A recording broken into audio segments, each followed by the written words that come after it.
नमस्कार, स्वागत है आपका मेरे YouTube चैनल ITI 360 डिग्रीज में। आज के इस वीडियो में हम डिस्कस करेंगे एम्प्लॉयबिलिटी स्किल्स के इंपॉर्टेंट क्वेश्चन के सेट नंबर 7 के बारे में। बच्चों, इससे पहले मैंने एम्प्लॉयबिलिटी स्किल्स के 6 सेट्स बनाए हैं। अगर आपने उनमें से कोई वीडियो नहीं देखा है तो लिंक डिस्क्रिप्शन बॉक्स में अवेलेबल है, आप वहां से जा करके आसानी से सारे वीडियोस देख सकते हैं। तो मेरे साथ इस वीडियो के अंत तक बने रहिएगा। चलिए स्टार्ट करते हैं।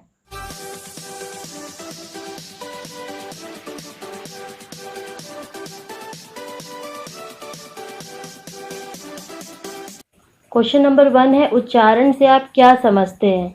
ऑप्शन चेक कर लेते हैं। ऑप्शन ए है कथन की अभिव्यक्ति, ऑप्शन बी है किसी कैरेक्टर को बोलने का तरीका, ऑप्शन सी है शब्दावली को बोलने का तरीका, ऑप्शन डी है सुनना। तो उच्चारण, जिसे इंग्लिश में प्रोनाउंसिएशन भी कहते हैं, किसी कैरेक्टर या किसी अक्षर को बोलने का तरीका होता है। तो इसका आंसर होगा ऑप्शन बी, किसी कैरेक्टर को बोलने का तरीका। उच्चारण से तात्पर्य है किसी कैरेक्टर को बोलने का तरीका। क्वेश्चन नंबर 2 है, this house fill in the blanks in 1970 by my grandfather. सही विकल्प का चयन करके रिक्त स्थान की पूर्ति करें। तो ये जो सेंटेंस है ये पास्ट इंडेफिनिट टेंस का सेंटेंस है, और पास्ट इंडेफिनिट टेंस में जो सेंटेंस फ्रेम करने का फॉर्मूला होता है वो होता है सब्जेक्ट प्लस वर्ब का सेकेंड फॉर्म प्लस ऑब्जेक्ट। तो हम ऑप्शन में चेक कर लेते हैं कि कहाँ पे वर्ब का सेकेंड फॉर्म यूज हुआ है, कौन सा ऑप्शन है जो कि वर्ब का सेकेंड फॉर्म है। तो ऑप्शन ए है बिल्ट, जो कि वर्ब का सेकेंड फॉर्म है। तो इसका आंसर क्या होगा? Option A built. Question number 3 है, लेखक फिल इन द ब्लैंक्स के लिए लिखता है। ऑप्शन चेक कर लेते हैं। ऑप्शन ए है सूचना देने के लिए, ऑप्शन बी है सूचना प्राप्त करने के लिए, ऑप्शन सी है अंतराल बनाने के लिए, ऑप्शन डी है यह सभी। तो जो लेखक होता है वो किसी प्रकार की सूचना देने के लिए या अपने विचार को व्यक्त करने के लिए, कोई संदेश देने के लिए लिखता है। तो इसका आंसर क्या हो जाएगा? ऑप्शन ए, सूचना देने के लिए। लेखक सूचना देने के लिए लिखता है। क्वेश्चन नंबर 4 है, fill in the blanks the step when you go in. सही विकल्प का चयन करके रिक्त स्थान की पूर्ति करें। तो ऑप्शन चेक कर लेते हैं। ऑप्शन ए है कंसीडर, जिसका मतलब होता है विचार करना या सोचना, ऑप्शन बी है माइंड, मतलब ध्यान देना, ऑप्शन सी है अटेंड, मतलब उपस्थित होना, और ऑप्शन सी है लुक, मतलब देखना। तो आपने जनरली एक सेंटेंस सुना होगा, माइंड द स्पेस या माइंड द गैप। तो यहाँ पे क्या होगा कि जब आप अंदर जा रहे हैं तो आप सीढ़ियों का ध्यान दें, उनका ध्यान देते हुए आप अंदर जाएं। तो इसका आंसर क्या हो जाएगा? Option B, mind. Mind the step when you go in. Question number 5 है, सीपीयू में फिल इन द ब्लैंक्स होता है। ऑप्शन चेक कर लेते हैं। ऑप्शन ए है ALU plus CU, option B है ROM plus ALU, option C है रैम, ऑप्शन डी है OMR। तो जो CPU होता है, कंप्यूटर प्रोसेसिंग यूनिट होता है, वो ALU और CU अर्थमेटिक लॉजिक यूनिट और कंट्रोल यूनिट से मिलकर बना होता है। तो इसका आंसर क्या हो जाएगा? Option A, ALU plus CU।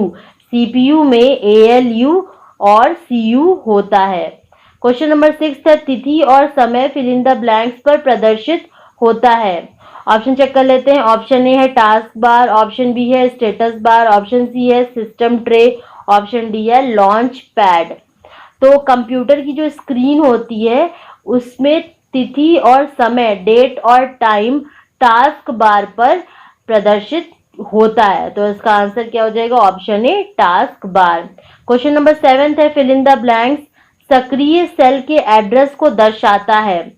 तो ऑप्शन चेक कर लेते हैं। ऑप्शन ए है ऑटोफिल, ऑप्शन बी है नेम बॉक्स, ऑप्शन सी है सेल पॉइंटर, ऑप्शन डी है लेफ्ट इंडेंट।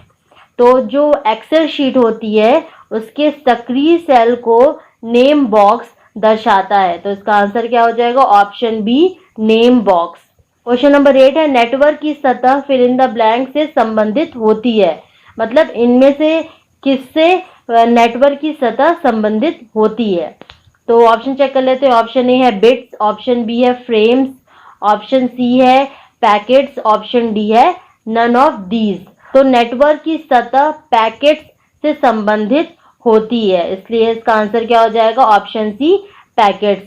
जिस प्रकार से पैकेट्स में हम कुछ सामान लेकर जाते हैं, उसी तरह नेटवर्क्स में छोटे छोटे पैकेट्स होते हैं जो इंफॉर्मेशन को एक स्थान से दूसरे स्थान पे या फिर सोर्स से डेस्टिनेशन तक पहुंचाते हैं। क्वेश्चन नंबर 9 है, संदेश वह संकेतक है जो फिल इन द ब्लैंक्स कार्य करता है। मतलब संदेश का क्या कार्य होता है, उसका क्या पर्पस होता है, क्या उद्देश्य होता है, इस क्वेश्चन में ये पूछना चाह रहा है। तो ऑप्शन चेक कर लेते हैं। ऑप्शन ए है ग्राही के लिए प्रेरक की तरह, ऑप्शन बी है दर्शकों के समूह के लिए प्रेरक की तरह, ऑप्शन सी है ध्वनि को कम करने के लिए, और ऑप्शन डी है वक्ता के लिए प्रेरक की तरह, मतलब बोलने वाले के लिए प्रेरक की तरह। तो संदेश प्राप्त करने वाले के लिए एक प्रेरक की तरह कार्य करता है। जिसको भी संदेश मिलता है, जो भी मैसेज दिया जाता है, वो एक प्रेरक की तरह कार्य करता है, चाहे वो सिर्फ एक व्यक्ति को दिया जा रहा हो या फिर व्यक्तियों के समूह को दिया जा रहा हो। तो इसके लिए क्या यूज होगा? ग्राही यूज होगा, प्राप्त करने वाले के लिए यूज होगा। तो इसका आंसर क्या हो जाएगा? ऑप्शन ए, ग्राही के लिए प्रेरक की तरह।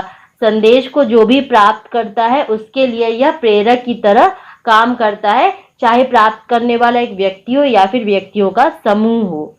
क्वेश्चन नंबर 10 है, श्रवण शक्ति एक फिल इन द ब्लैंक्स प्रक्रिया है। ऑप्शन चेक कर लेते हैं। ऑप्शन ए है शारीरिक, ऑप्शन बी है मनोवैज्ञानिक, ऑप्शन सी है सांस्कृतिक, ऑप्शन डी है सामाजिक।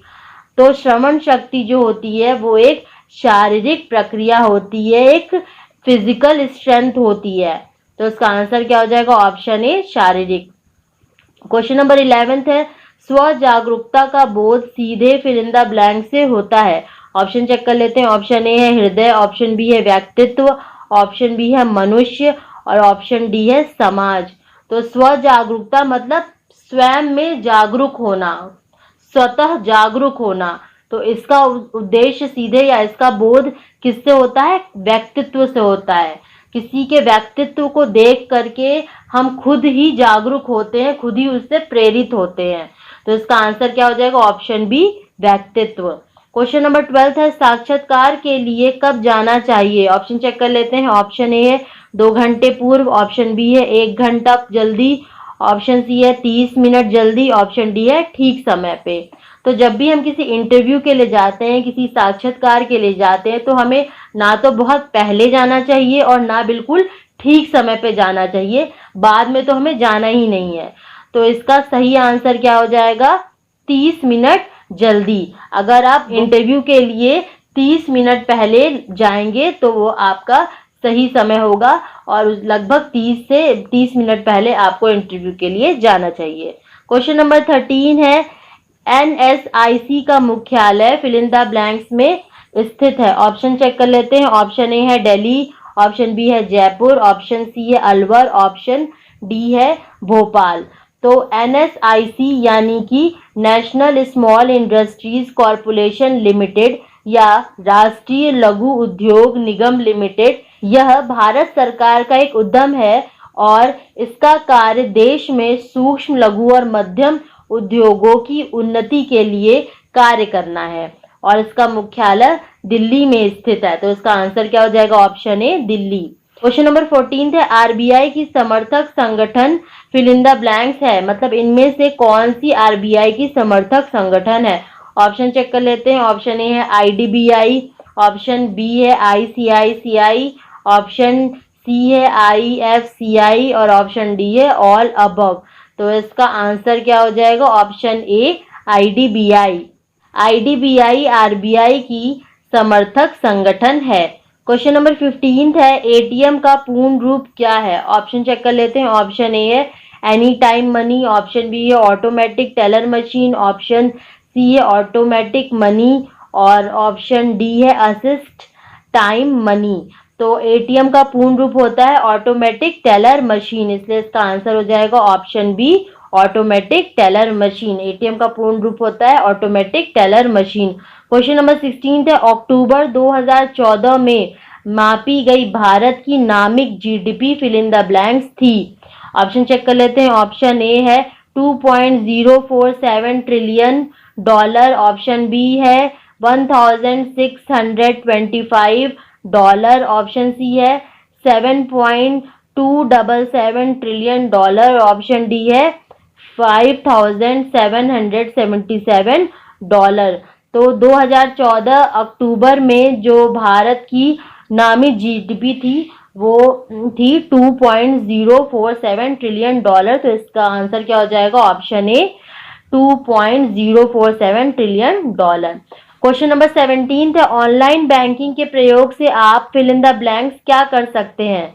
ऑप्शन चेक कर लेते हैं। ऑप्शन ए, पासबुक का प्रयोग कर सकते हैं। ऑप्शन बी है पैसे ट्रांसफर कर सकते हैं। ऑप्शन सी है डेबिट बिल का प्रयोग कर सकते हैं। ऑप्शन डी है क्रेडिट बिल का प्रयोग कर सकते हैं। तो ऑनलाइन बैंकिंग के माध्यम से हम पैसे ट्रांसफर कर सकते हैं, इसलिए इसका आंसर क्या हो जाएगा? ऑप्शन बी, पैसे ट्रांसफर कर सकते हैं। क्वेश्चन नंबर 18 है, जीडीपी का पूर्ण रूप क्या है? ऑप्शन चेक कर लेते हैं। ऑप्शन ए है gross domestic product. Option B है general domestic product. Option C है जनरल डोमेस्टिक प्रोसेस और ऑप्शन डी है जनरल डोमेस्टिक प्रोग्राम। तो जीडीपी का पूर्ण रूप होता है ग्रॉस डोमेस्टिक प्रोडक्ट या सकल घरेलू उत्पाद। तो इसका आंसर क्या हो जाएगा? Option A, gross domestic product. GDP का फुल फॉर्म क्या होता है? Gross domestic product. Question number 19 है, वर्तमान में स्टील का सबसे अधिक उत्पादन करने वाला देश कौन सा है?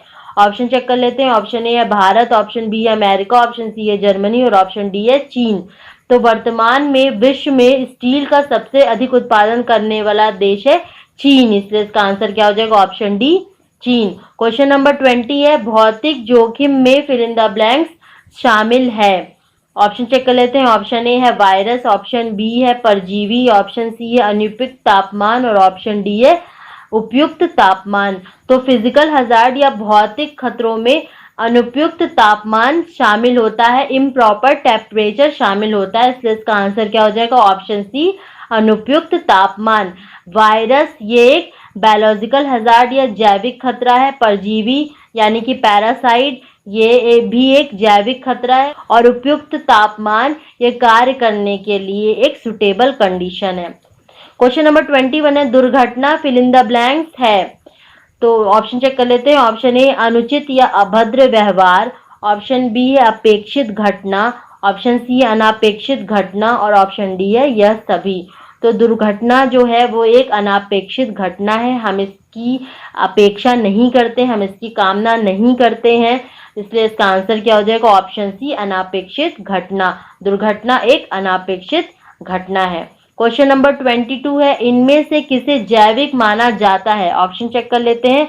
ऑप्शन ए है लिथोस्फीयर। ऑप्शन बी है अजीवित। ऑप्शन सी है जीवित। ऑप्शन डी है इनमें से कोई नहीं।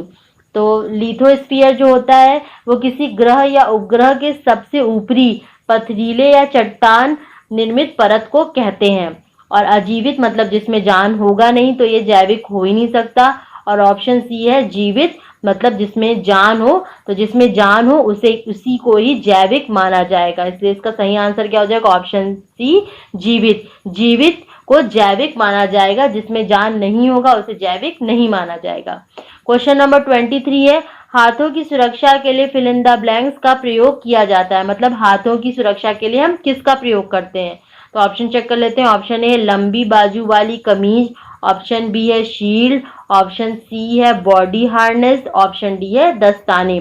तो हाथों की सुरक्षा के लिए हम दस्ताने पहनते हैं, इसलिए इसका सही आंसर क्या हो जाएगा? ऑप्शन डी, दस्ताने। क्वेश्चन नंबर 24 है, इनमें से क्या बायोडिग्रेडेबल है?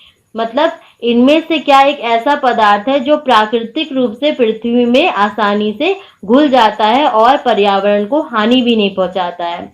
ऑप्शन चेक कर लेते हैं। ऑप्शन ए है लोहे की कीलें। ऑप्शन बी है प्लास्टिक मग्स। ऑप्शन सी है चमड़े की बेल्ट और ऑप्शन डी है सिल्वर फॉइल। तो जो गिवन ऑप्शन है उसमें से चमड़े की बेल्ट आसानी से घुल जाती है प्राकृतिक रूप से और ये पर्यावरण को हानि भी नहीं पहुंचाती, इसलिए इसका आंसर क्या हो जाएगा? ऑप्शन सी, चमड़े की बेल्ट।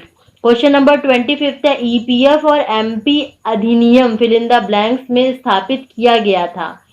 मतलब ईपीएफ और एमपी अधिनियम किस सन में या किस वर्ष बना था? तो ऑप्शन चेक कर लेते हैं। ऑप्शन ए है 1952, ऑप्शन बी है 1953, ऑप्शन सी है 1948, ऑप्शन डी है 1951। तो ईपीएफ और एमपी अधिनियम 1952 में बना था, इसलिए इसका आंसर क्या हो जाएगा? Option A 1952। इस स्कीम के अंतर्गत कर्मचारी अपनी सैलरी से कुछ धनराशि अंशदान के रूप में देता है या उसकी सैलरी से काट ली जाती है कुछ धनराशि, और उतनी ही धनराशि जो एम्प्लॉयर होता है, जो नियोक्ता होता है, वो भी अंशदान के रूप में देता है। और ये दोनों ही धनराशि जब व्यक्ति रिटायर होता है या सेवानिवृत्त होता है तब उसे ब्याज सहित दे दी जाती है। ये थे 25 महत्वपूर्ण प्रश्न एम्प्लॉयबिलिटी स्किल से, जो कि परीक्षाओं की दृष्टि से बहुत ही इंपॉर्टेंट है। तो आप सभी छात्र इन प्रश्नों को अच्छे से पढ़ लीजिए, अच्छे से तैयार कर लीजिए। हमारे चैनल पे ऐसे ही और भी सेट्स अपलोड किए जाएंगे, तो यदि आप मेरे चैनल पे नए हैं तो मेरे चैनल को सब्सक्राइब कर लें और साथ में ही बेल आइकन भी प्रेस कर लें, ताकि आप तक किसी भी नए वीडियो का नोटिफिकेशन तुरंत पहुंच जाए। धन्यवाद।